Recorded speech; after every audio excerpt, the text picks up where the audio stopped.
دوسرا یہ کہ جو لوگ دہشت گردی کر کے پکڑے جاتے ہیں ان کے خلاف جو ہے آپ کو ایک پوری بھرپور کارروائی کرنی ہوگی. اور تیسری طرف یہ کہ جو وجوہات ہیں، یعنی کہ اگر لوگوں کی کوئی محرومیاں ہیں یا کوئی اور چیزیں ہیں، اس کے لیے کچھ قومی فیصلے کریں، اور قومی فیصلے آپ قائم کے مطابق کریں، تاکہ اس سے نہ صرف آپ وہ خلیج کو دور کر سکیں، لیکن اس کے ساتھ ساتھ آپ کی جو عوامل ان کے خلاف کام کر رہے ہیں آپ ان کو بھی تحفظ دے سکیں. کیونکہ بہرحال یہ جنگ پاکستان کی سول یعنی پاکستان کی روح کی ہے، اور اگر ہم یہ نہیں کرتے تو ظاہر ہے پاکستان کو اس کا نقصان ہے، اور پاکستان کا نقصان جو ہے وہ ظاہر ہے پاکستان کی عوام کا نقصان ہے. اس لیے بہت ضروری ہے کہ ہم اس جنگ کو سمجھیں، اس بات کو سمجھیں کہ یہ جنگ صرف عسکری طور پہ نہیں لڑی جائے گی، اس کے لیے حکمت عملی سے لڑی جائے گی، قومی فیصلہ کرنا ہوگا، اور پاکستان کی عوام اور عسکری قوت کی ساری ساتھ مل کر چلیں گی. صحیح. اچھا ماریہ سلطان صاحب، آپ کیا سمجھتے ہیں کہ بلوچستان کے اندر جو دہشت گردی ہے اس کے اسباب کیا ہیں، اور کون کون سے ایسے عوامل ہیں جو اس کے اندر کار فرما ہے کہ یہ جو دہشت گردی ہے دن بدن بڑھتی جا رہی ہے؟ ہماری فورسز کائنیٹک آپریشن بھی کرتی ہیں، لیکن پھر دوسرے دن کوئی نہ کوئی حملہ ہو جاتا ہے. اس کے اسباب اور عوامل پہ ذرا روشنی ڈالیں. دیکھیں، اس میں 3 چیلنجز ہیں ہمیں. سب سے بڑا چیلنج تو یہ ہے کہ اس وقت افغانستان کی سرزمین کے اندر کوئی واضح حکومت نہیں ہے. ایک عبوری حکومت وہاں ضرور قائم ہے، لیکن ابھی تک وہ عبوری حکومت افغانستان کی تجارتی اور مستقبل کے فیصلوں کے بارے میں کوئی خوشائند فیصلے نہیں کر سکی. جو انہوں نے وعدے کیے تھے کہ وہ افغانستان کی سرزمین استعمال نہیں کریں گے دہشت گردی کے لیے، یا ان کی سرزمین جو ہے علاقائی دہشت گردی کے استعمال نہیں ہوگی، وہ نہیں ہو سکا. ابھی تک افغانستان کے اندر مختلف دہشت گرد گروہ موجود ہیں، اور یہ جو گروہ ہیں یہ مسلسل دہشت گردی کر رہے ہیں.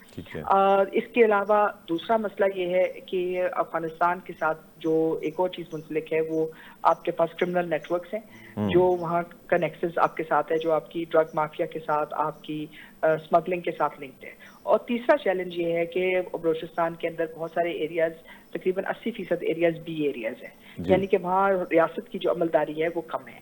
اب ایسی صورتحال میں آپ نے ریاست کی عملداری کو واضح کرنا ہے، اس کو بڑھانا ہے. جب آپ ریاست کی عملداری کو بڑھائیں گے تو یقینی طور کے اوپر یہ ان تمام چیلنجز کو آپ بہتر کر سکیں گے. صحیح.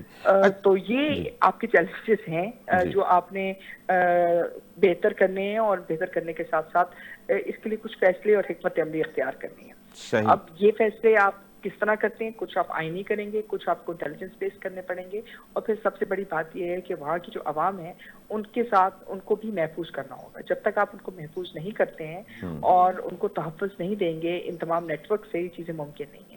یہ آسان فیصلہ نہیں ہے، لیکن یہ ایک ایسا فیصلہ ہے جس میں مطلب بہت سارے فیصلے جو ہمیں شاید 70 سال پہلے کر لینے چاہیے تھے وہ ہم نے نہیں کیے ہیں. لیکن اب ہم جو ہے انٹرسٹ پالیٹکس سے نکل کر، سیاسی مفاد سے نکل کر ہمیں قومی مفاد کی طرف چلنا ہوگا، کیونکہ جو جنگ ہے وہ آپ کے لیے رکے گی نہیں جب تک کہ آپ یہ فیصلے نہیں کرتے. صحیح کہہ رہے ہیں. اچھا، اسی طرح اگر کے پی کی بات کی جائے تو کے پی کے اندر جو دہشت گردی ہے اس کے الگ سے کچھ اسباب ہیں، کچھ عوامل ہیں، اس پہ بھی ذرا روشنی ڈالیں.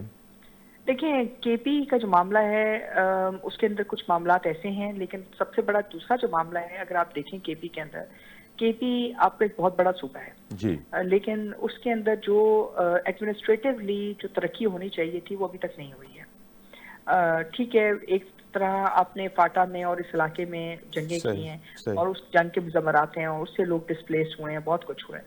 لیکن کے پی کے اندر جو لوگ ہیں آپ دیکھیں گے کہ جو ان کی انٹرنل ڈسپلیسمنٹ ہے وہ کراچی میں موجود ہیں، لاہور میں موجود ہیں، اسلام آباد میں موجود ہیں، لیکن آپ کو کے پی کے اندر نئے شہر بنتے ہوئے نظر نہیں آ رہے.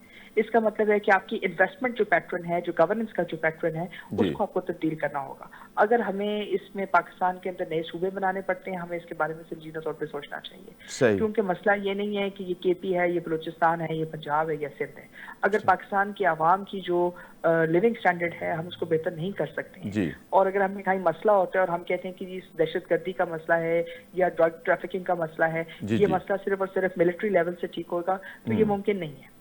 آپ نے کچھ انتظامی فیصلے کرنے ہیں، کچھ آپ نے سیاسی فیصلے کرنے ہیں، کچھ قومی فیصلے کرنے ہیں، کچھ فیصلے آپ نے پاکستان کی عوام کے لیے کرنے ہیں. یہ ممکن نہیں ہے کہ آپ ہر فیصلے میں کہیں کہ جی رولر جو لوگ ہیں ان کو آپ نے اٹھا کے جو ہے کراچی بھیج دینا ہے، ان کو اٹھا کے آپ نے کہیں اور بھیج دینا ہے، اسلام آباد بھیج دینا ہے، اور اس سے مسئلے کا حل ہے.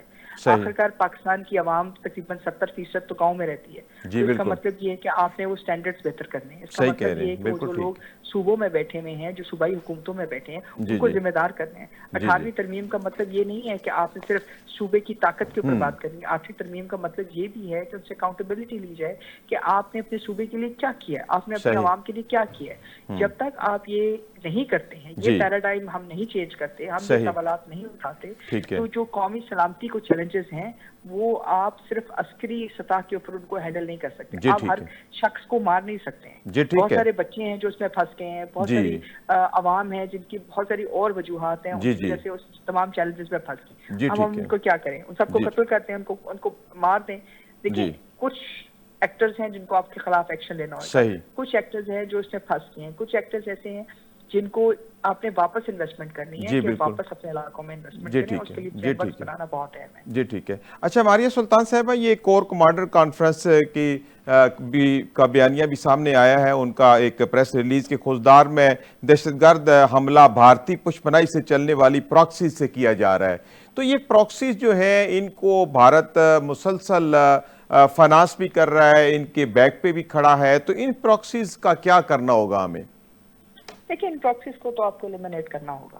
صحیح. نہ صرف آپ کو لوگوں کے بارے میں لوگوں کو بتانا ہوگا, بلکہ ان کو آپ کو یہاں سے ان کے خلاف کو حتمی کارروائی کرنی ہوگی. صحیح. کیونکہ یہ ممکن نہیں ہے کہ افغانستان کی سرزمین میں بیٹھ کے, جیسے کہ انہوں نے مکتی پانی بنائی, وہاں بیٹھ کے ان کے کرنلز, ان کے بریگیڈیئرز, گلبشن یادیو جیسے لوگ ایران یا افغانستان کی سرزمین استعمال کر کے آپ کے ملک کے اندر یہ شرانگیزی کریں. صحیح. کیونکہ اگر یہ کریں گے تو عوام کے سامنے آپ کو تمام عوامل لانے ضروری ہیں, جی اور جی اس کے ساتھ یہ بتانا بھی ضروری ہے کہ جو امریکی ہتھیار استعمال ہو رہے ہیں, جو افغانستان کی سرزمین استعمال ہو رہی ہے, جو انڈین پیسہ استعمال ہو رہا ہے, وہ کس نیٹ ورک کی بیسس پہ ہو رہا ہے. اور اس کے لیے آپ کو ایک پراپر قانونی جو ہے ایک فریم ورک بنا کے, نہ صرف آپ کو اندرونی طور کے اوپر لوگوں کے سامنے لے کے صحیح. آنے کی ضرورت ہے, اور پھر بیرونی سطح پہ بھی. دیکھیں 2001 سے پہلے آپ کے پاس کوئی انٹرنیشنل فریم ورک نہیں تھا جی جو بالکل. دہشت گردی کے خلاف تھا, لیکن اب آپ کے پاس موجود ہے. اس لیے ضروری ہے کہ ہم اس کو استعمال بھی کریں اور پھر ان کو جواب دہ بھی کریں. صحیح ہے. اچھا ماریہ سلطان صاحبہ, یہ نیشنل ایکشن پلان جو ہے اس کے اوپر عمل درآمد نہیں ہو رہا. کائنیٹک آپریشن کے بعد سول حکومتیں جو پہ 13 پوائنٹ اس میں نیشنل ایکشن پلان کی جو ہے وہ سول حکومتوں کے بارے ہیں, تو وہ سول حکومتیں اس پہ عمل درآمد نہیں کرتی. کیا یہ بھی وجہ ہے کہ دہشت گردی سے مکمل خاتمہ مشکل ہو گیا ہے؟ دیکھیں آپ بالکل صحیح بات کریں. مسئلہ یہی ہے کہ پہلے بھی اس بیان المرصوص سے پہلے, ہندوستان کی آپ کی جنگ کے اوپر جنگ عائد کرنے سے پہلے آپ کا اندرونی بیانیہ کیا تھا جی کہ آپ اپنے ہر قومی سلامتی معاملے کو پس پش ڈال رہے تھے. یہ صحیح. سمجھ رہے تھے کہ آپ کے خلاف کوئی جنگ نہیں ہو رہی, آپ یہ سوچ رہے تھے کہ سارا کچھ پاکستان کا مسئلہ ہے. دیکھیں پاکستان کے اندر اندرونی مسائل ہیں, یہ نہیں ہے کہ پاکستان میں نہیں ہے, لیکن دنیا کا کوئی ایسا ملک نہیں کہ جہاں اندرونی مسائل نہ ہوں. فرق صرف اتنا ہے کہ وہ اندرونی مسائل دہشت گردی میں تبدیل نہیں ہوتے, صحیح. اور جب وہ دہشت گردی میں تبدیل ہوتے ہیں تو اس کا مطلب یہ ہے کہ کوئی نہ کوئی ان کی پشپنائی کر رہا ہے, کوئی نہ کوئی ان کو ملٹری ٹریننگ دے رہا ہے. صحیح. آپ کو کس قسم کی دہشت گردی کا سامنا ہے, جہاں جو ہے آئی ڈیز ایکسپلوڈ ہو رہے ہیں, جہاں آپ کے ویپنز جو ہیں, دیکھیں جعفر ایکسپریس ایک چھوٹا واقعہ نہیں ہے. جی اس کا بہت مطلب بڑا ہے کسی نے واقعہ. ان کو ٹریننگ نہیں, کسی نے ان کو ٹریننگ دی, کسی نے ان کو یہ بالکل. ساری چیزیں دی. پھر آپ نے ایک اور بات دیکھی کہ ان کے پاس یہ ساری جو فوٹیج تھی, جو کیمراز تھے, جو پکچرز تھی, وہ انڈین میڈیا کے پاس آپ سے پہلے تھی. جی بالکل پہلے وہ پہنچی. اس کا مطلب یہ ہے کہ آپ نے سارا کچھ وائر پلگ اینڈ پلے کیا تھا. جی اب جب بالکل. وہ جنگ ہار گئے ہیں, بیان المرصوص کے بعد ان کو اتنی بڑی شکست ہوئی ہے, تو ان کے پاس وہ واپس وہ فوٹیج جو ہے PLA ریلیز کر رہی ہے. صحیح. کیسے؟ صحیح. مطلب دیکھیں اس کا مطلب یہی ہے کہ آپ دوبارہ ایک بیانیہ بنانا چاہتے ہیں جس میں آپ ان دہشت گردوں کے ذریعے آپ ملک کے اندر فساد پیدا کرنا چاہتے ہیں. صحیح کہہ معاملات ضرور ہیں, ہمارے چیلنجز بھی ہیں اس کا, لیکن مطلب ہرگز یہ نہیں کہ آپ دہشت گرد ہیں. اگر آپ غریب ہیں تو اس کا مطلب یہ نہیں کہ آپ دہشت گرد ہیں. صحیح. اگر آپ کو ایک گورننس کا ایشو ہے تو اس کا یہ مطلب نہیں کہ آپ ایکٹیولی ایک دہشت گردی کے واقعے میں ملوث ہوں گے, اور اگر آپ ہوتے ہیں تو پھر ظاہر ہے کہ معاملات کچھ اور ہیں. صحیح ہے.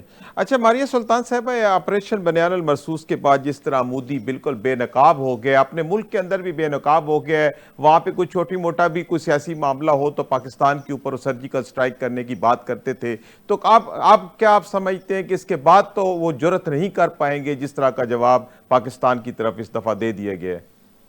لیکن جرأت تو وہ کریں گے کیونکہ وہ بہت بڑی شکست سے گزرے ہیں. صحیح. مسئلہ دراصل یہ کہ آپ کسی اچھے دشمن کا سامنا نہیں ہے آپ کو کہ وہ ایک واضح جنگ میں آپ سے برتری حاصل کریں گے. یہ ایک ایسی آپ کا دشمن سے سامنا ہے جو جھوٹ کو اپنا دایاں ہاتھ سمجھتا ہے. صحیح جتنا جھوٹ انہوں نے اس جنگ میں بولا ہے شاید ہی دنیا کی کسی میڈیا نے کسی جنگ میں بولا ہو.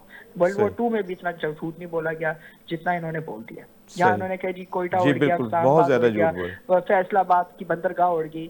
جی مطلب جی ایک ایسی بات ہے جو دفاعی سطح کے اوپر مطلب جی جی مذاق کے قریب ہے, جی لیکن انہوں ٹھیک نے ہے اتنی سطح پہ جھوٹ بولا ہے. جی صحیح اب کہہ رہے ہیں ایسے بالکل آپ کی دشمن بات بالکل ٹھیک ہے. ماریہ سلطان صاحبہ آپ کا بہت شکریہ. یہاں پہ ہمارے وقت کا اپنے پروگرام کا وقت اپنے اختتام کو پہنچتا ہے.